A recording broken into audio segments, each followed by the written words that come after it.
கிறிஸ்துவில் பிரியமானவர்களே, ஆண்டவராகிய இயேசு கிறிஸ்துவின் நாமத்திலே உங்கள் யாவரையும் வாழ்த்தி ஆசிர்வதிக்கிறேன். இந்த நாளுக்கென்று தேவன் நமக்கு அருளி இருக்கும் ஜீவ வார்த்தை உபாகமத்தின் புஸ்தகம் 31 அதிகாரம் 8 வசனத்தில் இருக்கிறது.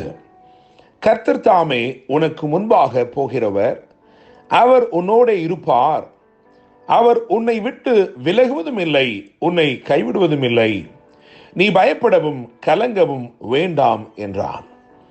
என்னை கேட்கிற தேவனுடைய பிள்ளைகளே, 120 வயது நிரம்பின மோசே யோசுவாவினிடத்திலே கர்த்தருடைய வார்த்தையை இவ்விதமாய் கூறுகிறான். அதைத்தான் நாம் இங்கே வாசித்திருக்கிறோம்.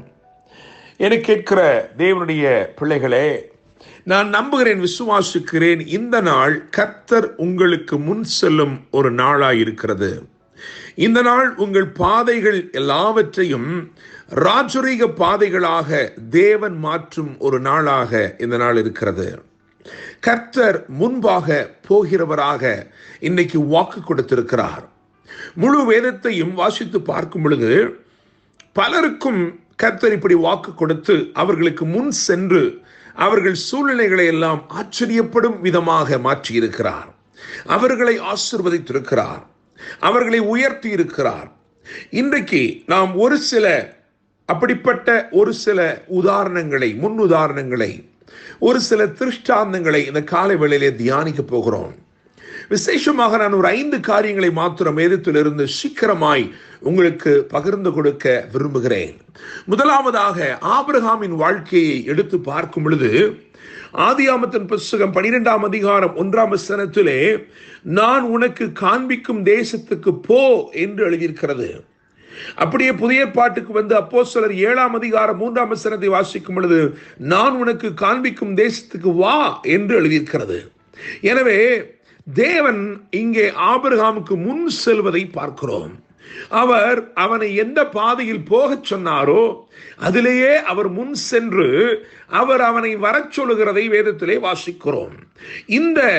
இங்கே சொல்லப்பட்டிருக்கிற ஆபிரகாமுக்கு முன் செல்லுகிற தேவன் எதற்காக முன் சென்றார் என்றால் ஆபிரகாமை ஆசீர்வதிக்கும்படிக்கு, இன்றைக்கும் உங்களை ஆசீர்வதிக்கும்படிக்கு, உங்கள் விசுவாசத்தை வர்த்திக்கும்படிக்கு ஆண்டவர் உங்களுக்காக முன் செல்கிறவராய் இருக்கிறார்.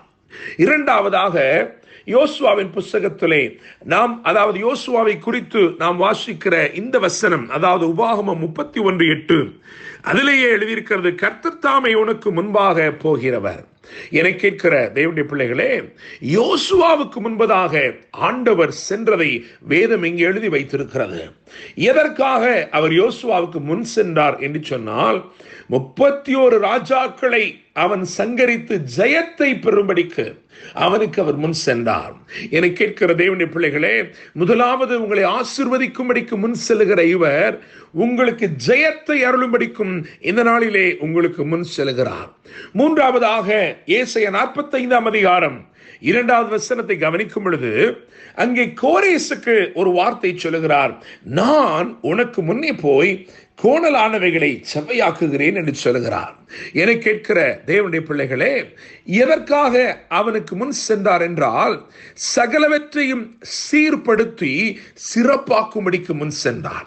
அவன் ஒரு ராஜாவாக இருக்கிற போதிலும் அவனுக்கு முன் செல்லுகிற மந்திரிகள் இருந்தாலும், போர் சேவகர் இருந்தாலும், பெரும் மனிதர்கள், தலைவர்கள் இருந்தாலும் அவர்கள் ஒருவராலும் செவ்வையாக்க கூடாத, அவர்கள் ஒருவராலும் சீர்படுத்த முடியாத, சிறப்பாக்க முடியாத சில காரியங்கள் இருந்தது. எனவே அந்த கோணலை செவ்வையாக்கும்படி ஆண்டவர் முன் சென்றார். இன்றைக்கு உங்கள் வாழ்க்கையிலும் கோணலானவைகளை செவ்வையாக்கும்படிக்கு, அதாவது சீர்திருத்தி உங்களை சிறப்படுத்தும்படிக்கு உங்களுக்கு முன் செல்கிறவராய் இருக்கிறார்.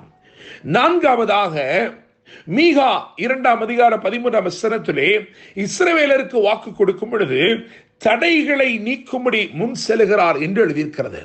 தடைகளை நீக்கி போடுகிறவராக, உங்கள் வாழ்க்கையிலே என்ன தடைகள் காணப்பட்டாலும், எவ்வளவு நாட்களாய் அது தொடர்ந்திருந்தாலும், இன்றைக்கு முன் செல்லுகிற தேவன் அந்த தடைகளை நீக்கி போடுகிறார். தேவனுடைய பிள்ளைகளே, எனவே அவர் ஆசீர்வதிக்கும்படி முன் செல்கிறார். அவர் ஜெயத்தை அருளும்படி முன் செல்கிறார். அவர் உங்கள் பாதைகளை சீர்படுத்தி சிறப்பாக்கும்படி முன் செல்கிறார். அவர் தடைகளை நீக்கி போடும்படி முன் செல்கிறார். ஐந்தாவதாக, கடைசியாக மத்தேயு 28:7 வாசிக்கும் பொழுது, அவர் உங்களுக்கு முன்னே கலிலேயாவுக்கு போகிறார் என்று எழுதியிருக்கிறது. அதிகாரத்தை கொடுக்க, சீஷர்களுக்கு அதிகாரத்தை கொடுக்கும்படி, அவர்களை அபிஷேகிக்கும்படி ஆண்டவர் இயேசு முன் சென்றார். எல்லாவற்றிலும் முன் உதாரணமாய் இருக்கிற அவர், எல்லாவற்றிலும் முதன்மையாய் காணப்படுகிற அவர் முன் சென்றார் அதிகாரங்களை கொடுக்கும்படி. நான் நம்புகிறேன், விசுவாசிக்கிறேன், இந்த நாளிலே அவர் உங்களை ஆசீர்வதிக்கும்படி முன் செல்கிறார். அவர் உங்களுக்கு ஜெயத்தை அருளும்படி முன் செல்கிறார். உங்கள் பாதைகளை சிறப்பாக்கும்படி முன் செல்கிறார். உங்கள் தடைகளை நீக்கி போடும்படி முன் செல்கிறார். உங்களுக்கு அதிகாரத்தை அருளும்படி முன் செல்கிறார். கர்த்தர் தாமே உங்களுக்கு முன்பதாக சென்று உங்களோடு கூடவே இருந்து, வலதுபுறமும் இடதுபுறமும் உங்களை விலக விடாமல் உங்களோடு கூடவே இருந்து உங்களுக்கு அற்புதத்தை செய்து உங்களை வாழ்த்தி ஆசீர்வதிப்பாராக, உங்களை வாழ வைப்பாராக.